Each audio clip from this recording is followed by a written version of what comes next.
আছে আমাদের 2x minus 2/x সমান 3, তাহলে আমরা নিয়ে নেব 2x মাইনাস 2/x সমান 3টা নিয়ে নিলাম। কারণ কি বলছে দেখাও, যে দেখাতে বললে আমরা লিখবো এল এ ইস এস। তাহলে এল এস এস কি আছে আমাদের 8 into x cube minus 1/x³ সমস্যা কি দেখাবো আমরা এই 63 দেখাবো। তাহলে এই 8টা গুণ অবস্থা আছে, 8টা x³ মাইনাস 1/x³ সাথে গুণ অবস্থা আছে। তাহলে 8 দিয়ে x³ গুণ করে দিই, তাহলে পেয়ে যাবো আমরা 8x³ মাইনাস আবার 8 দিয়ে 1 গুণ করলে 8 থেকে 8 নিচে আছে আমাদের x³।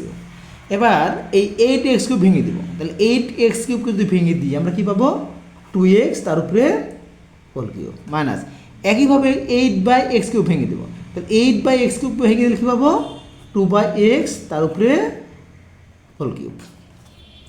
এবার কী করবো আমরা এই 2xকে ধরবো a আর 2/xকে ধরবো b, তাহলে a³ মাইনাস b³ সূত্র করে গেল। তাহলে a³ মাইনাস b³ সূত্র জানি আমরা a minus b whole cube, a minus b, তাহলে আমরা 2x হতেছি a আর 2/x হতেছি b, তাহলে a minus b whole cube plus হচ্ছে 3ab 3a, এই 2x ধরছি a আর এই 2/x ধরছি b, তাহলে 3ab ইন্টু হচ্ছে a মাইনাস b, তাহলে 2xটা a মাইনাস এই 2/x হচ্ছে b। তাহলে আমাদের এখানে কোন সূত্র পড়ছে এই 2xকে ধরছি আর 2/x ধরছি b, তাহলে a³ মাইনাস b³ সূত্র a minus b whole cube plus 3ab into a minus b।